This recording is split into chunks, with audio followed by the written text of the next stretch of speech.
శ్రీ రామకృష్ణ ప్రభ ఛానల్ను చూడండి, మాసపత్రికను చదవండి. శ్రీరామకృష్ణ ప్రభ యూట్యూబ్ ఛానల్ వీక్షకులందరికీ నమస్సులు. ఓం స్థాపకాయ చ ధర్మస్య సర్వధర్మస్వరూపిణే అవతార వరిష్ఠాయ రామకృష్ణాయ తే నమః. జననీం శారదాం దేవీం రామకృష్ణం జగద్గురుం పాదపద్మే తయోశ్రిత్వా ప్రణమామి ముహుర్ముహుః. భారతీయ సంస్కృతిలో ఆ సంస్కృతి వైశిష్ట్యానికి, గొప్పదనానికి విలక్షణమైనటువంటి ఒక అద్భుత సంస్కారాలకి ఆలవాలంగా నిలుస్తున్నది ఆలయ నిర్మాణ వ్యవస్థ. భారతదేశంలోని సమస్తమైన ఆలయాల గురించి తెలుసుకున్నప్పుడు, చదివినప్పుడు, విన్నప్పుడు ఎంతో అద్భుతం అనిపిస్తుంది.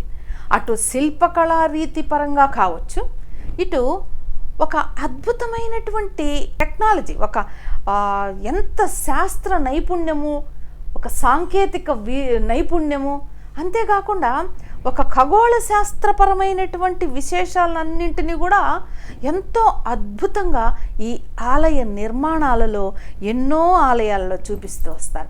ఉదాహరణకి ఒక్కచోట మనకి ఇక్కడ తిరుపతి సమీపంలోని వేదనారాయణ స్వామి ఆలయంలో ఒక సూర్యకిరణాలు అలా అక్కడ ఉన్నటువంటి మహావిష్ణు విగ్రహానికి పాదాల నుంచి తాకుతూ అలా వెళ్ళడం అన్నది ఎంత అద్భుతమైనటువంటి విశేషమో. ఇట్లాంటి చాలా విశేషాలు ఉన్నాయండి, చాలా విశేషాలు ఉన్నాయి ఆలయ నిర్మాణానికి సంబంధించినటువంటి. ఎంత సూక్ష్మమైనటువంటి పరిజ్ఞానంతో, పరిశోధనతో, ఎంత తపస్సుతో నిర్మించారో ఆలయాలు చెప్పలేం. అంతటి గొప్ప స్థానాన్ని పొందుతోంది సనాతన వైదిక ధర్మ సంస్కృతిలో ఆలయ నిర్మాణము అన్నది. అయితే ఈ ఆలయాలకు సంబంధించినటువంటి మనకి తెలియజేసేటువంటి శాస్త్రాన్ని ఆగమ శాస్త్రంగా చెప్తారు. ఇది మనకి వేదాల నుంచే వచ్చిందండి, ఎక్కడి నుంచో రాలేదు, వేదం నుంచినే మనకు వచ్చింది. ఈ ఆగమ శాస్త్రాలు ఆసమంతాత్ గమ్యంతే వ్యుత్పాదంతే అనేన ఇది ఆగమః అముం బ్రహ్మాణం గమయతి ఇది ఆగమః. అంటే ఆ భగవంతుడి సమీపానికి మనల్ని చేర్చేటువంటిదే ఆగమ శాస్త్రం అని ఇక్కడ నిర్వచనం చెప్తున్నారు. అయితే ఈ ఆగమ శాస్త్రాలలో కూడా వివిధ రకాలుగా మనకి కనిపిస్తున్నాయి. వైష్ణవాగమాలు, శాక్తేయాగమాలు, శైవాగమాలు. ఆయా దేవతా నిర్మాణానికి సంబంధించి ఆయా ఆగమ శాస్త్రాన్ని నిర్దేశించినటువంటి ఒక నిర్దిష్టమైన పద్ధతి ద్వారానే ఆలయాలను నిర్మించడం అప్పటికీ ఇప్పటికీ జరుగుతూ వస్తున్నటువంటి అద్భుతమైనటువంటి ఒక సంప్రదాయమైనటువంటి వ్యవస్థ మనకి ఈ ఆలయ నిర్మాణంలో కనిపిస్తుంది. అంత అద్భుతమైనది. అంతేకాదు, మనకు సాధారణంగా ప్రతి వస్తువులో కూడా మనం వివిధమైనటువంటి అనేక రకాల తేడాలని చూస్తాం కదా. మనం ఒక ఆహారంలో కావచ్చు, ఆహారాలలో, వస్త్రాలలో కావచ్చు. అట్లాగా మనకు ఎంతో ఆశ్చర్యం కలిగించే విషయము, ఆలయ నిర్మాణం కోసం భూమిని పరీక్ష చేసేటప్పుడు ఆ భూమిలో 9 రకాల తేడాలని చెప్తారండి. చాలా ఆశ్చర్యం వేస్తుంది. అవి వైష్ణవం, బ్రాహ్మం, రౌద్రం, ఐంద్రం, గారుడం, భౌతికం, ఆసురం, రాక్షసం, పైశాచమని భూప్రదేశాన్ని 9 రకాలుగా నిర్ణయించారు. అంతేకాదు, ఈ 9 రకాలతో పాటు భూమికి ఉన్నటువంటి గంధ, రస, స్పర్శ ఇవన్నింటినీ కూడా పరిగణనలోకి తీసుకొని ఉత్తమమైనటువంటి ఆ స్థలాన్ని ఎన్నిక చేసుకోవడం అన్నది కూడా జరుగుతుంది. దీనికంతా ఆయా శాస్త్రాలలో నిష్ణాతులైన వారి చేత జరిపించుకోవడము జరుగుతుంది. ఇది మానుష నిర్మాణ ఆలయాలకు సంబంధించినటువంటిది. అంటే మన ఇష్ట ప్రకారము భూప్రదేశాన్ని ఎన్నుకోవడం అన్నది మన చేతిలోని పని. అలా కాకుండా భగవంతుడే స్వయంగా వ్యక్తమై వెలిసినటువంటి దివ్యమైన దేవాలయాలు మనకు చాలా ఉన్నాయి కదా. అటువంటి ఆలయాలని చాలా గొప్పగా ఆగమశాస్త్రం చెప్తుంది. అంటే ఆ ఆలయం యొక్క శక్తి అద్భుతమైనది, చాలా విస్తారమైనది. సమస్తమైనటువంటి విశ్వాన్నంతా కూడా ఆ శక్తి అలాగా సంరక్షిస్తుంది, అలాగా ప్రసరిస్తుంది అని చెప్తారు. అలాగా తర్వాత వచ్చేవి దేవతలు నిర్మించినటువంటి ఆలయాలుగా చెప్తారు. అంటే బ్రహ్మ కావచ్చు, విష్ణువు కావచ్చు, చంద్రుడు, రుద్రుడు ఇలాంటి దేవతా స్వరూపాలు నిర్మించినటువంటి ఆలయాల్ని ఒక వర్గంగాను, తర్వాత ఋషులు నిర్మించినటువంటి ఆలయాలని ఆర్ష ఆలయాలుగాను, మొట్టమొదటి చెప్పుకున్నది స్వయం వ్యక్త ఆలయాలు, తర్వాత దైవీయమైనటువంటి ఆలయాలు, తర్వాత ఆర్ష ఆలయాలు, తర్వాత పురాణ ప్రసిద్ధమైనటువంటి ఆలయాలు, చివరి వస్తుంది మనుషులు నిర్మించినటువంటి ఆలయాలు. ఇది మొట్టమొదట చెప్పుకున్నటువంటిది ఎంతో విస్తీర్ణం వరకు తన శక్తిని కలిగి ఉంటుంది. తర్వాత దైవాల చేత నిర్మించబడినటువంటి ఆలయాలు, ఇప్పుడు మనము ఉదాహరణకు తీసుకుంటే మనకి సోమనాథేశ్వరం ఆలయం ఉన్నది, సాక్షాత్తు చంద్రుడు నిర్మించినటువంటి ఆలయంగా అక్కడ మనం చెప్పుకుంటాం కదా. అటువంటి ఆలయకు 100 ఆలయాలకి 100 యోజనాల విస్తీర్ణం వరకు కూడా ఆ శక్తి ప్రసరిస్తూ ఉంటుంది. అలాగే ఆర్ష ఆలయాలు 5 యోజనాల వరకు కూడా తమ శక్తిని ప్రసరింపజేస్తూ ఉండేటువంటి అద్భుతమైన పరిస్థితి ఉంటుంది. అలాగా ఇక తర్వాత పురాణ ప్రసిద్ధమైన ఆలయాలు 3 యోజనాల వరకు, మనుషులు నిర్మించినటువంటి ఆలయాలు 1 యోజన వరకు తమ శక్తిని, మహత్తును, అద్భుతంగా పవిత్రతని ప్రసరించగలవు. ఆ దివ్యమైనటువంటి దైవీయమైనటువంటి ఆ శక్తి అలా ప్రసరిస్తూ ఉంటుంది ఆలయ వ్యవస్థ, ఆలయ నిర్మాణం ద్వారా. అందుకే భారతీయ సంస్కృతిలో ఆలయాలకు అంత అద్వితీయమైన స్థానాన్ని మనము ఇస్తున్నాము. అలాగా అయితే ఇంకొక అద్భుతమైన విషయం మనము గమనించినప్పుడు, ఒక్కొక్క ఆలయానికి అనుసంధానింపబడి ఎంతమంది మహనీయుల చరిత్రలు, ఎంతమంది భాగవతోత్తములు, తపశ్శక్తి సంపన్నులు, ఎంతమంది యోగులు, సిద్ధపురుషుల చరిత్రలు మనకి కనిపిస్తున్నాయో చెప్పలేమండి. ఆలోచించండి. ఒక తిరుమల క్షేత్రాన్ని అనుసంధానం చేసుకొని ఒక అన్నమయ్య, ఒక తరిగొండ వెంగమాంబ, కులశేఖర ఆళ్వార్, అనంత ఆళ్వారు ఎంతమంది తరించిపోయారు ఆ దైవం ద్వారా, ఆ దైవ క్షేత్రం ద్వారా. అలాగే మనకి ప్రధానంగా గుర్తొచ్చేది శైవ క్షేత్రాల్లో అరుణాచలాన్ని కేంద్రంగా చేసుకొని రమణ మహర్షుల వారు యావత్ ప్రపంచాన్ని తన పాదాల దగ్గరికి రప్పించుకున్న మహనీయమైనటువంటి మూర్తులు కదా వారు. ఎంత తపశ్శక్తి సంపన్నులు రమణ మహర్షుల వారు.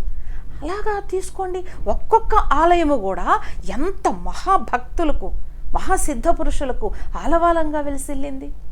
అట్లాగే మనకి భద్రాచల రామదాసు, ఒక చిదంబర క్షేత్రం, ఒక కంచి మహాక్షేత్రం తీసుకుంటే ఆ కంచిలో ఉన్నటువంటి పరంపరాగతంగా వస్తున్నటువంటి ఒక శంకరాచార్య జగద్గురు ఆదిశంకరాచార్యులు స్థాపించినటువంటి ఆ మఠ పరంపరలోనిది కదా మన కాంచీ క్షేత్రంలో వెలిసినటువంటి క్షేత్రం, ఆ పీఠం అది. అలాగే ఆ పరంపరగా వస్తున్నటువంటి సమస్త జగద్గురువుల సమాచారాన్ని కూడా మనకు ఎన్నో పుస్తకాల ద్వారా మనకి లభిస్తుంది. అట్లాగే ఇదిగో నగరేషు కాంచీలో ఉన్నటువంటి దివ్యమైన అద్భుతమైనటువంటి ఆలయాలు, ఆ గురు పరంపర అంతా కూడా మనకి అద్భుతంగా ఈ పుస్తకం వివరిస్తుందండి. అంతా అసలు దాన్ని లోతుగా మనం ఆలోచించాలే కానీ పులకించిపోతాం. అట్లాగే ఈ మహాభక్తులే కాకుండా వీళ్ళ చుట్టూ అల్లుకున్నటువంటి అద్భుతమైన దివ్యమైన వాంగ్మయం, సాహిత్యం ఎంత ఉంది. ఒక అన్నమాచార్య పద కవితా పితామహుడని చెప్పబడుతున్నటువంటి తాళ్లపాక అన్నమాచార్యుల సాహిత్యం ఎంత ఉంది, తరిగొండ వెంగమాంబ సాహిత్యం ఎంత ఉంది. ఇక అరుణాచల క్షేత్రం తీసుకుంటే ఆ క్షేత్రం చుట్టూ అల్లుకున్నటువంటి, అక్కడికే వేదికగా, భూమికగా, కేంద్ర బిందువుగా వచ్చినటువంటి సాహిత్యం ఎంత ఉంది మనకు. ప్రతి చోట తీసుకోండి. అలాగే మవ్వా క్షేత్రంలో క్షేత్రయ పదాలు అసలు చెప్పలేము ఎన్ని ఉన్నాయో. అది చెప్పుకోవడానికే మనకి ఎన్ని గంటలైనా సరిపోదు. అంత అద్భుతమైన దివ్యమైన విషయాలు ఉన్నాయి. కాబట్టి ఆలయ వ్యవస్థ అన్నది ఒక ప్రాణనాడి లాంటిది సనాతన ధర్మానికి, హైందవ సంస్కృతికి. ఈ పరంపరలోకే మనం చెప్పుకోబోతున్న అత్యద్భుతమైన ఆలయం వస్తుంది. అదే దక్షిణేశ్వర కాళికాలయం. ఈ ఆలయం కేంద్రంగా, ఈ ఆలయం వేదికగా ఎంత గొప్ప లీలని జరిపిందండి జగజ్జనని మహాతల్లి భువనేశ్వరీదేవి. ఆ తల్లి జగద్గురువులైన రామకృష్ణుల వారిని ఆలంబనగా కేంద్రంగా తీసుకొని ఎంత మహానాటకాన్ని, ఎంత దివ్యలీలని జరిపిందో కదా తల్లి. సిస్టర్ నివేదిత అన్నట్లు దక్షిణేశ్వరం కాళికాలయమే లేకపోతే రామకృష్ణుల వారే లేరు, రామకృష్ణుల వారే లేకపోతే వివేకానందే లేరు, వివేకానంద లేకపోతే ఈ వేదాంత ఉద్యమము లేదు, సనాతన భారతీయ సంస్కృతిలోని ఆ మహత్తరమైనటువంటి ఔన్నత్యం యావత్ ప్రపంచానికి చాటి చెప్పేటువంటి ఒక పరిస్థితే లేదు. కాబట్టి ఎంత ఐతిహాసికమైన, చారిత్రకమైన, ఎంత గొప్ప ప్రాధాన్యత కలిగింది ఈ దక్షిణేశ్వరం, ఈ దక్షిణేశ్వర కాళికాలయం. ఆధునిక యుగంలో కూడా మానవుడు తన తీవ్ర తపశ్శక్తి ద్వారా, ఆర్తి ద్వారా, ప్రార్థన ద్వారా, వ్యాకులత ద్వారా ఆ భగవంతుణ్ణి సాక్షాత్కరింపచేసుకోవచ్చు అని నిరూపించినటువంటి క్షేత్రం దక్షిణేశ్వరం కదా. ఎన్ని లీలలు! గురుదేవులు సలిపినటువంటి లీలలు సామాన్యమా? ఎంత చెప్పుకున్నా నిత్య నూతనంగానే ఉంటాయి కదా. అప్పటి సమాజంలోని ఉద్దండ పండితులు, నాయకులు, కేశవచంద్రసేన్ సామాన్యమైన వ్యక్తి, అప్పటి బెంగాలీ సమాజాన్ని ఉరుతులోగించేటువంటి వ్యక్తి కదా. అటువంటి వ్యక్తి రామకృష్ణుల వారి పాదాల దగ్గర దాసోహం త్వమేవ శరణం అన్నట్టుగా ఉండిపోయారే. ఎటువంటి లీల అండి! ఒక వైష్ణవ చరణ్, ఒక గౌరీ పండితుడు, మహాపండితులు, మహాతంత్రశాస్త్రవేత్తలు, మహాభక్తులు, వీళ్ళందరికీ కూడా వాళ్ళ సాధనలో ఒక పరిపూర్ణతని ఇచ్చినటువంటి మహాగురు స్వరూపం గురుదేవులు. ఇటువంటి గురుదేవులు 30 సంవత్సరాల పాటు అవిచ్ఛిన్నంగా, నిర్విరామంగా తన తపస్సాధనలను కొనసాగించి తన గురుతత్వాన్ని యావత్ ప్రపంచానికి ప్రకటించినటువంటి దక్షిణేశ్వర కాళికాలయాన్ని నిర్మించినటువంటి మహానుభావురాలు రాణి రాస్మణీదేవి. ఎంత దివ్యమైన స్త్రీమూర్తి, ఎంత పవిత్రమైన స్త్రీమూర్తి, ఎంత దైవభక్తి, దేశభక్తి అణువణువులో నిండి నిబిడీకృతమైనటువంటి పుణ్య చరిత్ర కలిగినటువంటి మహనీయురాలు రాణి రాస్మణీదేవి. గురుదేవులు చెప్పేవారు, ఆమె సామాన్యురాలు కాదు, జగజ్జనని అష్టసఖులు అంటే 8 మంది సఖులలో ఆమె ఒకరు. యావత్ ప్రపంచానికి దేవి ఆరాధనని ప్రచారం చేయడానికి, వ్యాప్తి చేయడానికి ఇదిగో ఈ విధమైన జన్మ తీసుకుంది అని అంటారండి. నిజం అనిపిస్తుంది, అంతే కదా. ఎంత సత్యం! గురుదేవుల నోట్లో నుంచి వచ్చింది సత్యం కాకుండా పోతుందా? అంతటి మహనీయురాలు, అంతటి పవిత్రురాలు తల్లి. సామాన్య మానవ కాంతకి అంతటి పవిత్రత, శక్తి ఎక్కడిదండి? అంత గొప్పగా అనిపిస్తుంది రాణి రాస్మణీదేవి చరిత్ర చదివినప్పుడు. రాణి రాస్మణీదేవి ఆ తల్లి, మనము పుస్తకంలో చూస్తాం ఆ తల్లి యొక్క చిత్రపటాన్ని. ఎంత తేజస్సుతో ఉంటుందో, ఎంత అద్భుతమైన సౌందర్యంతో ఉంటుందో. ఒక అలౌకికమైన సౌందర్యం ఆ తల్లిది, గమనించండి మీరు. ఒక దైవీయమైన సౌందర్యంతో ఉంటుంది ఆ తల్లి.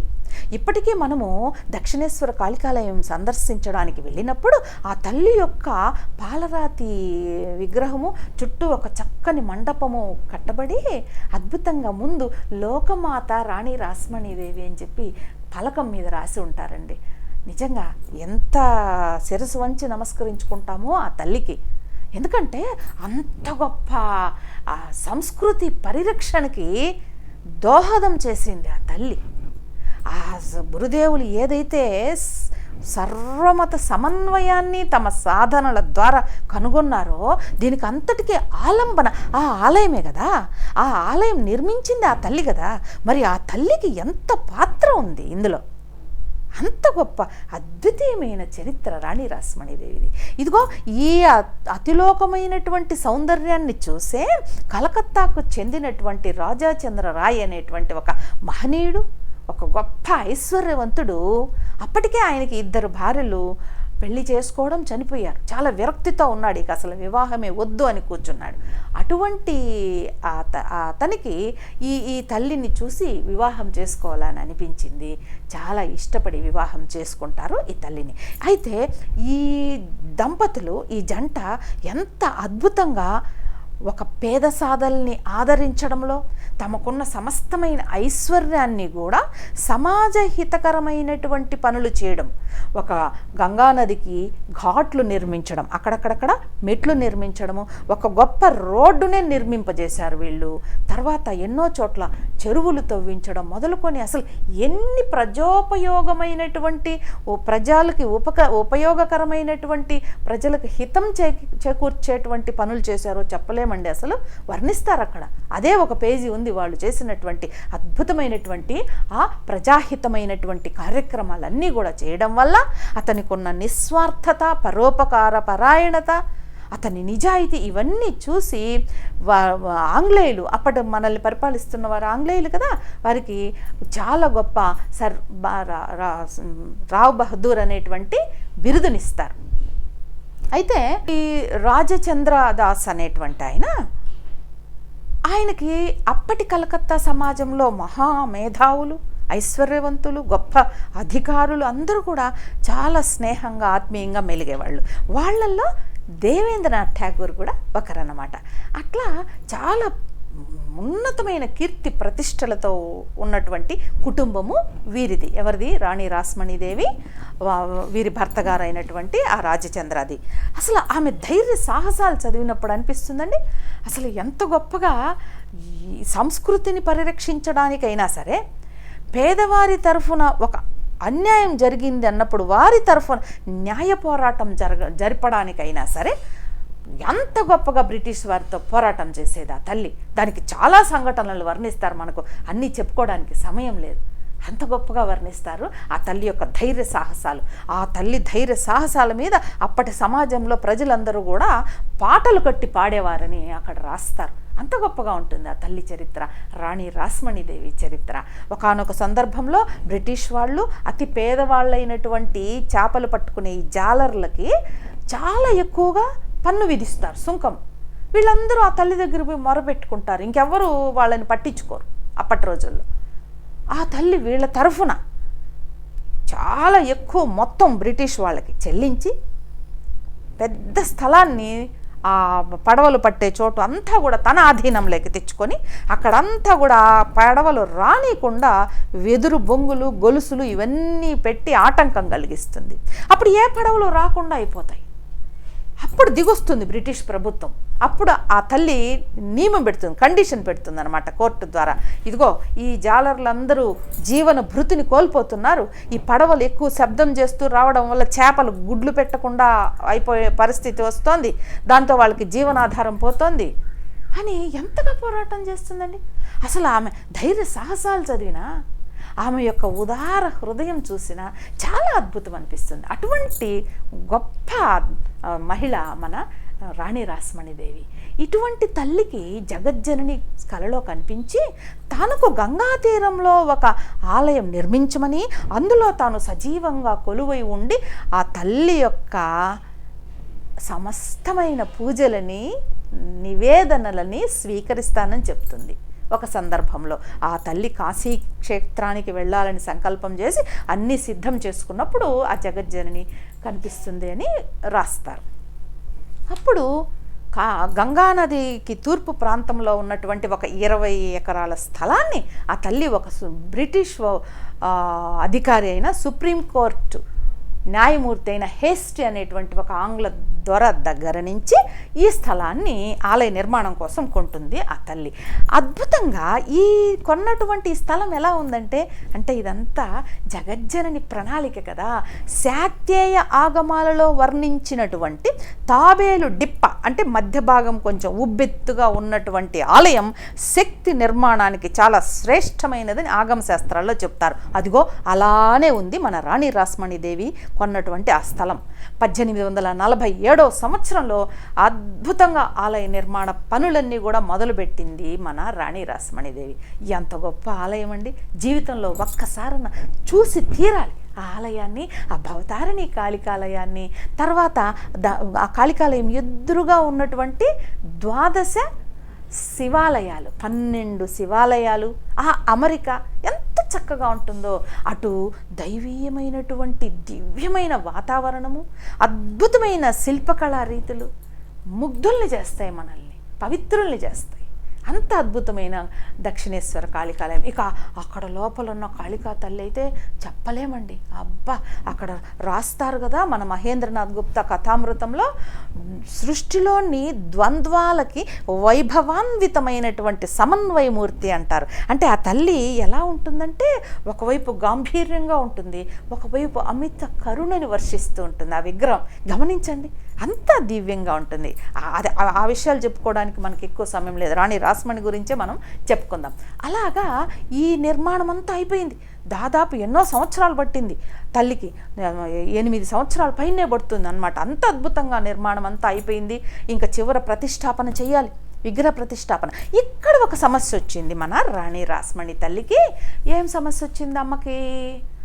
అప్పటి రోజుల్లో బ్రాహ్మణేతరులు నిర్మించినటువంటి ఆలయాలలో బ్రాహ్మణులు ఎవ్వరూ కూడా అక్కడ పూజా కైంకర్యాలు చేయడానికి పురోహితులుగా వచ్చేవారు కాదు. అక్కడ ఇచ్చేటువంటి ప్రసాదాలు కానీ దానాలు కానీ ఏవి స్వీకరించేవారు కాదు. ఎందుకంటే ఈ మన రాణి రాస్మణీదేవి అగ్నికుల క్షత్రియ కైవర్తక వంశానికి చెందినటువంటి ఒక నిమ్న కులస్తురాలు తల్లి. దాంతో ఆ తల్లి చాలా మనస్తాపం చెందుతుంది. అయ్యో, ఇంత కష్టపడి ఇంత గొప్పగా ఆలయ నిర్మాణం జరిగిందే, ఎప్పుడు ఇంకా మనం ప్రతిష్ఠ చేయాలి, ఎప్పుడు అన్న నివేదన చేయాలి. అది ఆ తల్లికి చాలా ఇష్టమైన విషయం. ఏంటంటే అమ్మకి అన్న నివేదన చేసి దానిని సాధు పురుషులకి, భక్తులకి, అందరికీ పంచడము అన్నది ఆ తల్లికి చాలా ప్రీతికరమైనటువంటి విషయము. ఆ తల్లి యొక్క జీవిత ధ్యేయం అదే.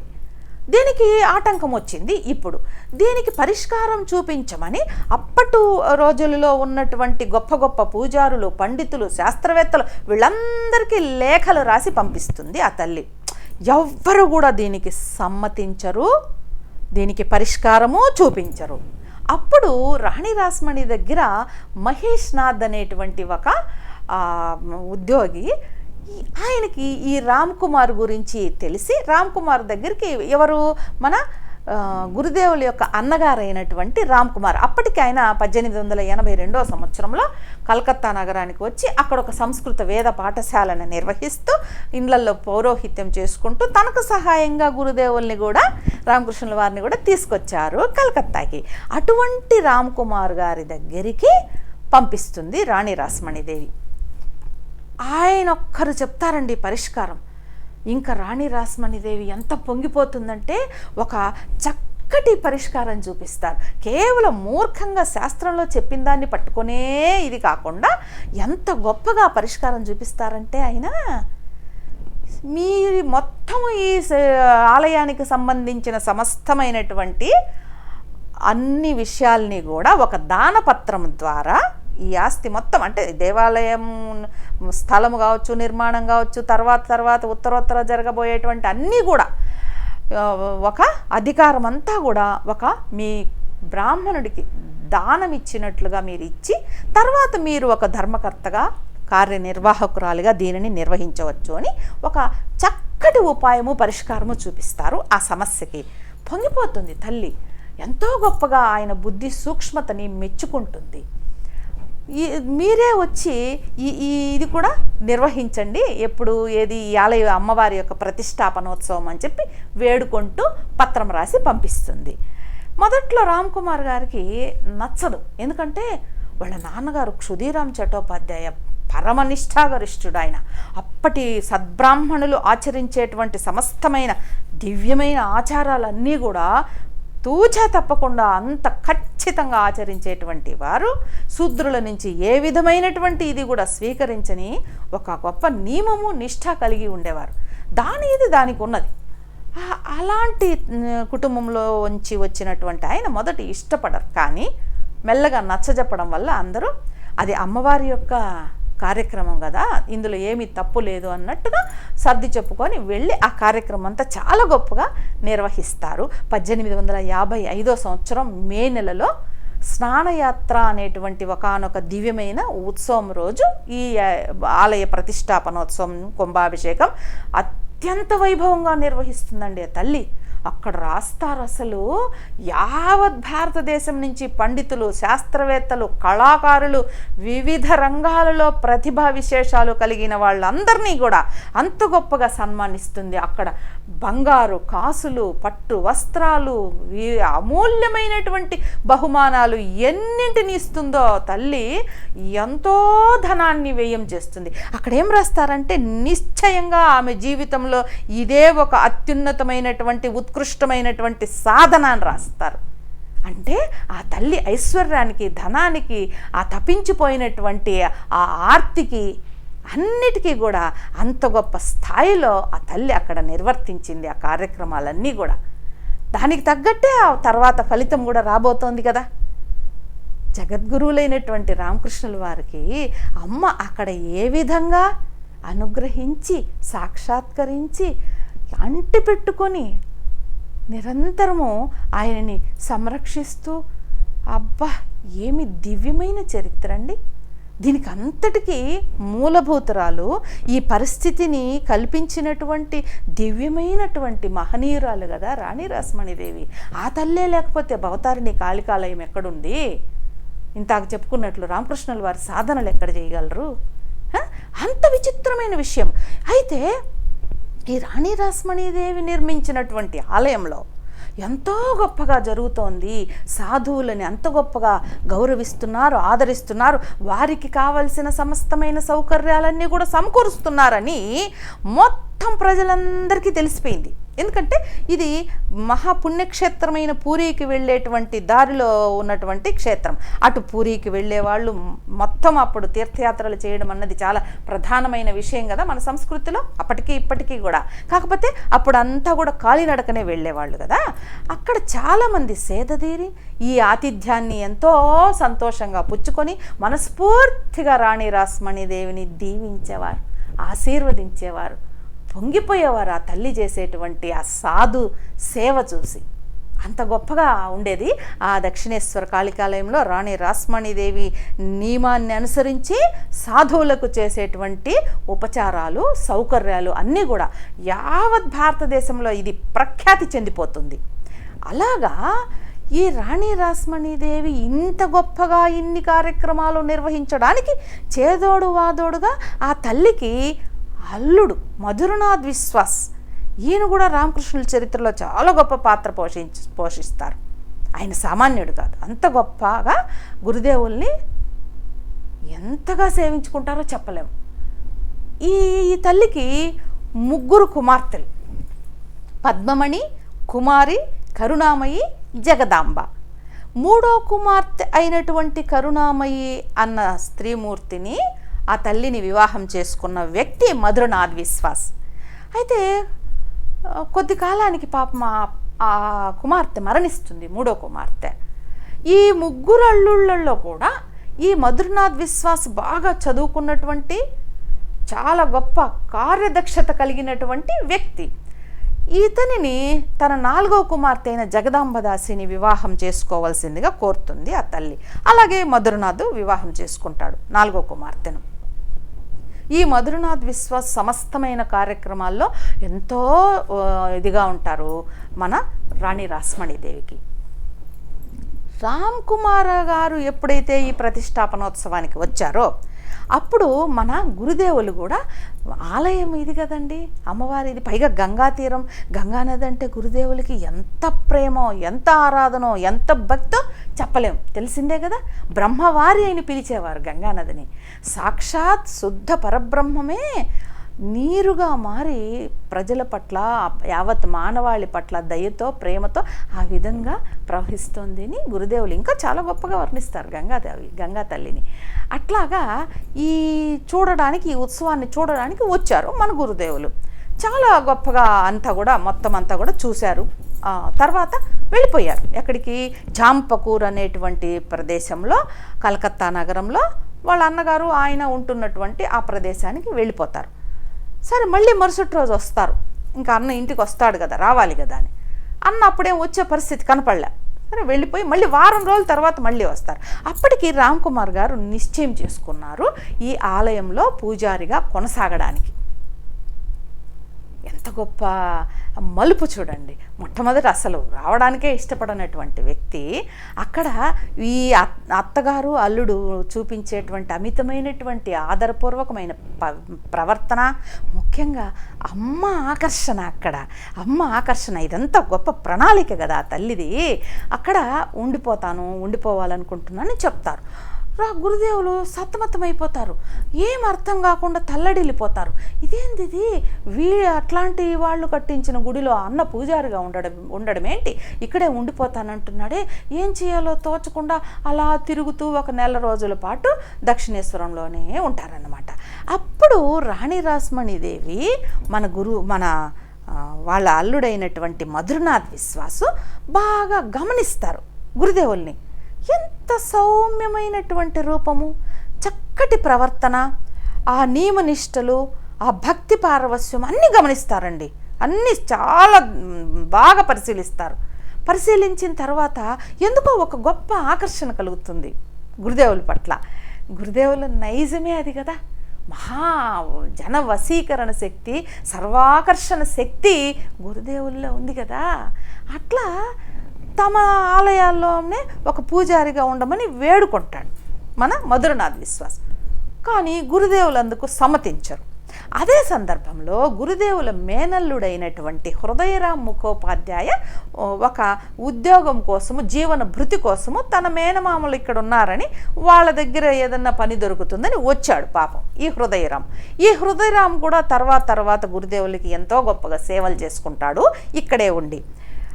మామ అంతగా అడుగుతున్నారు కదా, ఎందుకు నువ్వు దీనికి ఒప్పుకోవు అని అంటే, నాకు ఈ నగలు పెట్టడము, తీయడము, ఒక నియమంగా ఒకే దీంట్లో వెళ్ళడము, ఈ ఉద్యోగము ఇదంతా నాకు నచ్చదు అని చెప్తారు. నువ్వు సహాయం చేస్తానంటే నేను ఒప్పుకుంటాను అంటారు గురుదేవులు. ఇంకేముంది, చాలా సంతోషంగా ఒప్పుకున్నాడు మన హృదయ్. అట్లాగా దక్షిణేశ్వర కాళికాదమ్మ దగ్గరికి, పాదాల దగ్గరికి చేరుకున్నారు మన గురుదేవులు. యావత్ ప్రపంచానికి ఒక మహాద్భుతమైనటువంటి ఒక సత్య ఆవిష్కరణకు, ఒక మహా సాధనామయమైనటువంటి ఘట్టానికి, ఒక ఉజ్వలమైన తపోమయమైనటువంటి జీవిత ఆదర్శాన్ని ప్రపంచానికంతా చూపించడానికి రంగం సమాయత్తం చేస్తోంది ఆ జగజ్జనని తల్లి. అలా జరుగుతోంది. కేనారాం భట్టాచార్య అన్నటువంటి ఒక మహనీయుడి దగ్గర శక్తి దీక్ష ఇప్పిస్తారు మన రామ్ కుమార్ గారు గురుదేవులకి. ఎందుకంటే శక్తి దీక్ష తీసుకుంటే తప్ప ఆ అద్భుతమైనటువంటి పూజా నిర్వహణ అంతా కూడా చేయడం కష్టము, చేయకూడదు అన్నటువంటి ఒక శాస్త్ర విధిని అనుసరించి అలా చేస్తారు.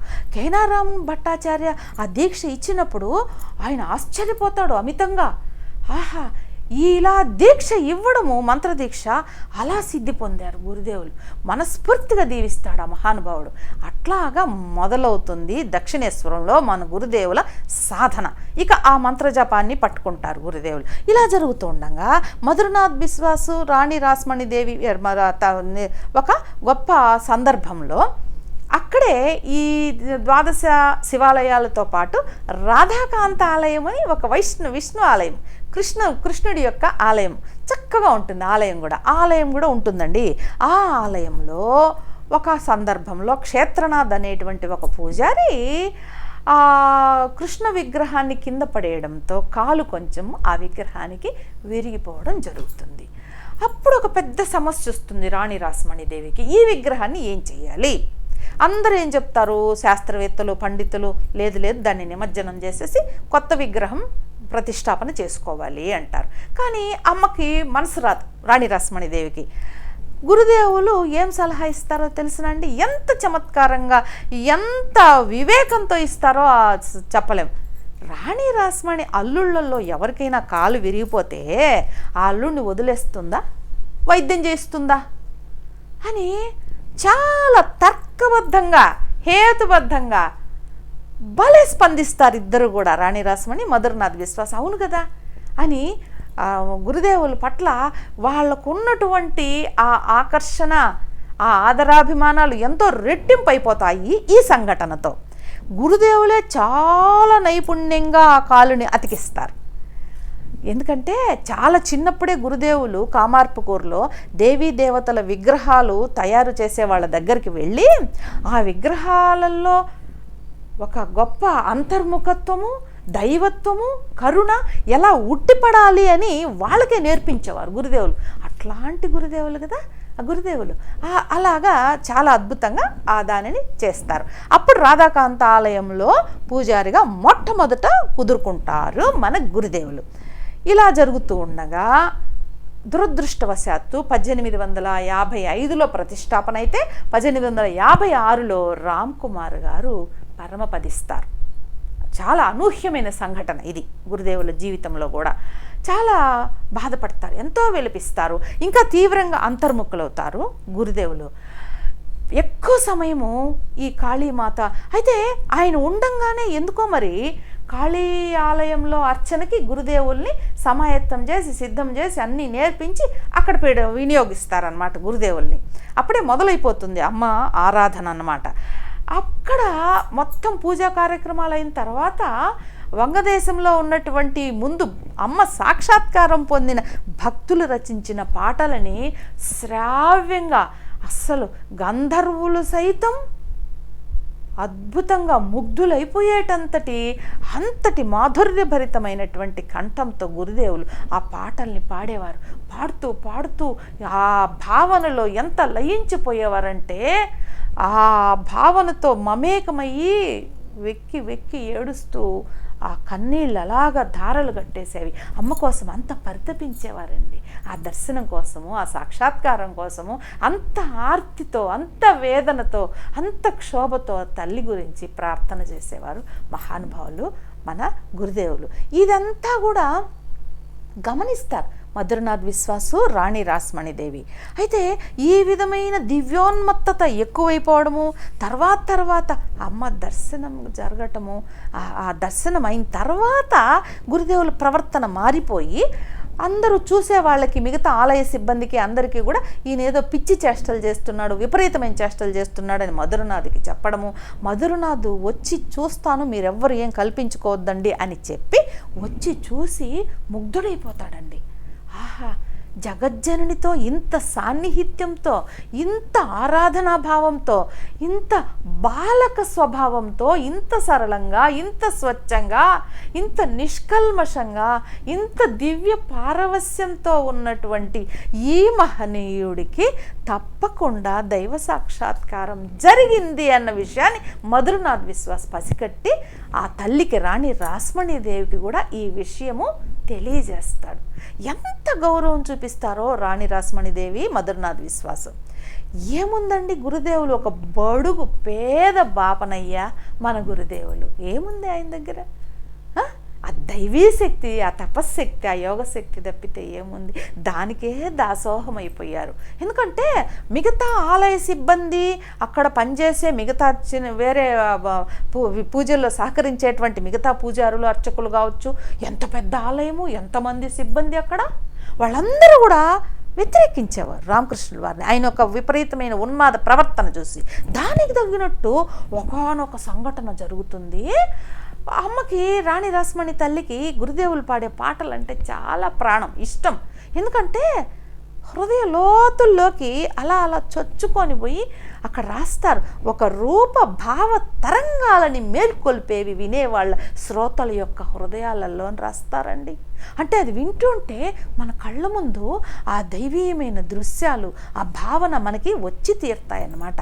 అట్లాగా అమ్మకు చాలా ఇష్టమైన పాట ఒకటి పాడించుకుంటుంది గురుదేవుల దగ్గర. అది వింటూ వింటూ ఒక పరధ్యానంలోకి వెళ్ళిపోతుంది ఆ తల్లి. ఎందుకంటే ఈ ఆలయ నిర్వహణకి సంబంధించినటువంటి విషయం కోసము ఒక గొప్ప భూమిని ప్రస్తుతం బంగ్లాదేశ్లో ఉంది అదంతా కూడా. ఆ ఆస్తిని ఎట్లయినా ఈ ఆలయం పేరు మీద మార్చాలి ఆ పత్రాలన్నీ అనేది ఏదో కోర్టులో జరుగుతోందన్నమాట. అది వాద్యం జరుగుతోంది. దాని గురించి వెళ్ళిపోయింది మనసు. ఇది గురుదేవులు పాడమన్నది, వచ్చి కూర్చున్నది, అద్భుతమైన పాట వింటూ ఉన్నది. ఇంతలోనే మనసు చంచలమైపోయి ఏదో లౌకికమైన విషయాల్ని పట్టుకుంది అని చెప్పి చంప చళ్ళుమని కొడతారండి గురుదేవులు. ఇక్కడ కూడా అదే ఆలోచనలా.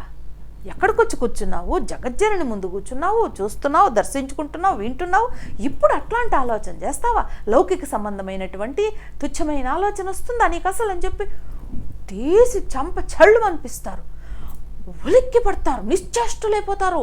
అక్కడున్న పనివాళ్ళు, సిబ్బంది అందరూ కూడా, అమ్మో మహా ఐశ్వర్యవంతురాలు జమీందారిని, ఎవరి ప్రాపకంలో ఇంతమంది జీవితాలు వెళ్ళమారిపోతున్నాయో, ఇంతమందికి జీవన ఆధారాన్ని కల్పించిందో తల్లి, అట్లాంటి తల్లి ఆమెను పట్టుకొని చంపకేసి కొట్టాడు ఈయన ఎంత పిచ్చివాడు అని ఆయన మీదకి వచ్చేదానికి అందరూ అట్లాగా నిలబడుకోనున్నారనమాట. పరిస్థితి అంతా గమనిస్తుంది రాస్మణీదేవి. అమ్మో వీళ్ళందరూ గురుదేవులకి ఎంత తీవ్రంగా వ్యతిరేక భావంతో ఉన్నారు అని ఇట్లా చూస్తుంది. అంత ఎవ్వరు ఏమీ ఇదనుకోవద్దు. ఇందులో బాబాజీ గురుదేవుల యొక్క తప్పు ఏమాత్రము లేదు, పొరపాటు ఏమాత్రము లేదు. నాకు ఈ సంఘటన వల్ల జగజ్జనని ఒక గుణపాఠం నేర్పించింది, నాకు ఇంకా ఒక గొప్ప హృదయ ప్రకాశం కలిగింది అని చెప్తుందండి. అంత ఉత్తమ సంస్కారవంతురాలు ఆ తల్లి. అక్కడ ఆ తల్లి సంస్కారము కనిపిస్తుంది. గురుదేవులలో తమకే తెలియకుండా ఒక గురుత్వ భావము, ఒక గురుత్వ స్థితి కూడా గమనించండి అక్కడ ఎంత గొప్పగా. ఎందుకంటే ఒక లౌకికత్వాన్ని సహించలేకపోతారు గురుదేవులు. మామూలుగా కూడా ఎన్నో చోట్ల లౌకికలు మాట్లాడే లోక విషయాలు తప్ప, లోక వాసనలు తప్ప, విషయ వాసనలు తప్ప, దైవ చింతన లేనటువంటి లౌకికులు మాట్లాడే మాటలంటే గురుదేవులకి చాలా చాలా బాధ. అట్లాంటి పరిస్థితుల్లో వాతావరణంలో ఉండడం అంటే ఆయనకి నరకంతో సమానం. పారిపోయేవారు అక్కడి నుంచి. అట్లాంటిది అంతటి రాణి రాస్మణీదేవి జగజ్జనని ఆలయాన్ని నిర్మించి దేవి గురించి పాడించుకొని వింటూ ఇట్లా చేసింది అనేటువంటి ఒక దండన, దేవేసి దండనీతిస్థ అంటాం కదా మనము, అటువంటి దండించేటువంటి, శిక్షించేటువంటి ఒక గురుస్థాయి అక్కడ మనకి దర్శనమిస్తుంది మనకి ఆ సంఘటనలో. అంత గొప్ప విషయం అక్కడ. ఈ రాణి రాస్మణి జీవితము గురుదేవుల యొక్క సాధనామయమైనటువంటి పథంలో వెళుతూ ఉన్నటువంటి ఆ తల్లి కల్పించిన ఆలంబన, ఆ తల్లి ఇచ్చినటువంటి సహకారము, ఆ తల్లి చూపించినటువంటి అపురూపమైన ఆదరణ. ఇద్దరు రాణి రాస్మణీదేవి, మధురనాథ్ విశ్వాస్ చరిత్రలో నిలిచిపోయారండి వీళ్ళు. అసలు ఎంత గొప్ప విషయము. ఆ తల్లి పవిత్రత, స్వచ్ఛత, ఎంత మహా ఆలయాన్ని నిర్మించింది ఆ తల్లి. ఎంత గొప్ప ఆలయం, ఎంత గొప్ప ఆలయం. మన రామకృష్ణ మఠం వారు ప్రచురించినటువంటి ఒక అద్భుతమైన పుస్తకము దేవాలయం. ఎంత అద్భుతంగా ఉంటుందో ఈ పుస్తకం. దేవాలయ నిర్మాణ క్రమము అంటే మన సంస్కృతులు ఏ విధంగా 5వ శతాబ్దం నుంచి కూడా ఏ విధంగా పరిణామం చెందుతూ వస్తోందో, అసలు దేవాలయం అంటే ఏంటి, గుడి అంటే ఏంటి, ఆలయ వ్యవస్థలో దైవ శక్తి ఎలా ఉంటుంది, ఎలా దాన్ని కేంద్రీకృతం అయ్యేటట్లు చేస్తారు, ఏ ఏ విధానాల ద్వారా, ఎన్ని విషయాలు చెప్పారండి ఈ పుస్తకంలో. అంత అద్భుతమైన పుస్తకము. దీన్ని జీవి రెడ్డి గారు, వీరి గురించి మన రామకృష్ణ ప్రభలో ప్రత్యేకంగా వారు ఈ మధ్య కీర్తిశేషులు రామకృష్ణ ఐక్యం చెందినప్పుడు రాశారు. అంటే మన అన్ని చాలా వరకు రామకృష్ణ మఠ నిర్మాణంలో కూడా ఈ మహానుభావుడు ఎంతో గొప్పగా తన అద్భుతమైనటువంటి శిల్ప కళా నైపుణ్యాన్ని అంత ఇదిగా చూపిస్తారన్నమాట ఆయన జీవి రెడ్డి గారు. అలాగే తిరుపతిలో ఆలయ నిర్మాణ శాస్త్రం అని మొత్తము ఒక శిల్పకళాశాల ఉందండి. ఎంత గొప్పగా ఉంటుందో ఆ శిల్పకళాశాల. అందులో విద్యార్థులందరికీ ఉచితంగా విద్య నేర్పిస్తూ సంవత్సరానికి ఇన్ని లక్షలు ఒక కోర్సుకి ఇంత అని చెప్పి వాళ్ళ పేరుతో డిపాజిట్ చేస్తూ ఉచితంగా ఎంతో గొప్ప స్థాయిలో ఆ శిల్పకళని నేర్పిస్తూ ఉన్నారనమాట. వాళ్ళకి చాలా గొప్పగా ఎన్నో పుస్తకాలన్నీ కూడా అందిస్తూ ఉంటారు. ఆ సందర్భంలో ఒక రూపధ్యాన రత్నావళి అనేటువంటి ఒక ఇంత పుస్తకాన్ని చూడడం నా భాగ్యం కొద్దీ జరిగింది. ఎంత అద్భుతంగా ఉందో ఆ పుస్తకము. ఒక్కొక్క దేవత శిల్పాన్ని ఏ విధంగా మలచాలి, దానికి ధ్యాన స్తోత్రం ఏంటి, ఆహా ఏమి అద్భుతం. మన సంస్కృతి ఆ దైవీ శక్తిని ఎన్ని రకాలుగా మనము పొందవచ్చో, పొందుతున్నామో, పొందడానికి ఎంతమంది యొక్క తపస్సు, ఎంతమంది యొక్క జీవితాలనే అంకితం చేసి ఇలాగ చేస్తున్నారు. దేవాలయ నిర్మాణాలలో కావచ్చు, ఇంకో రకంగా కావచ్చు. ఎంత అద్భుతం. అసలు దేవాలయం చుట్టూ అల్లుకున్న సాహిత్యమే మహాద్భుతం. ఒక్క రామకృష్ణుల వారిని ఆలంబనంగా చేసుకొని మనకి ఎంత సాహిత్యం ఉందండి. జీవితం సరిపోతుందా మనకు ఆ సాహిత్యం అంతా చదవడానికి? అద్భుతం. ఇదిగో ఇది కూడా ఆలయ వాస్తు దీపిక అని తిరుపతిలో కేంద్ర ప్రభుత్వం నిర్వహించేటువంటి సంస్కృత యూనివర్సిటీ ఒకటి ఉంది. ఆ సంస్కృత యూనివర్సిటీలో టెంపుల్ కల్చర్ అని ఒక కోర్సు, ఆలయ నిర్మాణానికి సంబంధించినటువంటి మొత్తం సిలబస్ అంతా ఉంటుంది. నా భాగ్యవశాత్తు నేను అది చదివాను. అప్పుడు ఈ వేదాంతం విష్ణు భట్టాచార్య వారు రాసినటువంటి ఆగమ శాస్త్రానికి సంబంధించిన ఆలయ వాస్తు దీపిక పుస్తకము, ఇంకా చాలా ఎన్నో పుస్తకాలు కొద్దిగానే మనం తెలుసుకున్నాము. ఈ విధమైనటువంటి అద్భుతమైన దివ్యమైన కాళికాలయ, భవతారిణి కాళికాలయ నిర్మాతగా తల్లి చరిత్రలో నిలిచిపోయేటువంటి గొప్ప కీర్తిని, ఆ జగజ్జనని యొక్క అనుగ్రహాన్ని పొందిందండి తల్లి. చివరి రోజుల్లో అమ్మని గంగాజలంలోకి తీసుకువెళితే దీపాలన్నీ వెలిగిస్తారు. ఎందుకు? ఆ కృత్రిమమైన వెలుతురంతా ఆపేయండి, అదిగో దేదీప్యమానంగా ప్రకాశిస్తూ అమ్మ వచ్చింది, జగజ్జనని వచ్చింది, అమ్మ అంటూ సాక్షాత్తు జగజ్జనని దర్శనంతోనే ఆమె చివరి శ్వాస వదిలింది మహాతల్లి రాణి రాస్మణిదేవి. జై శ్రీరామకృష్ణ, జై శారదామాత, జై స్వామి వివేకానంద.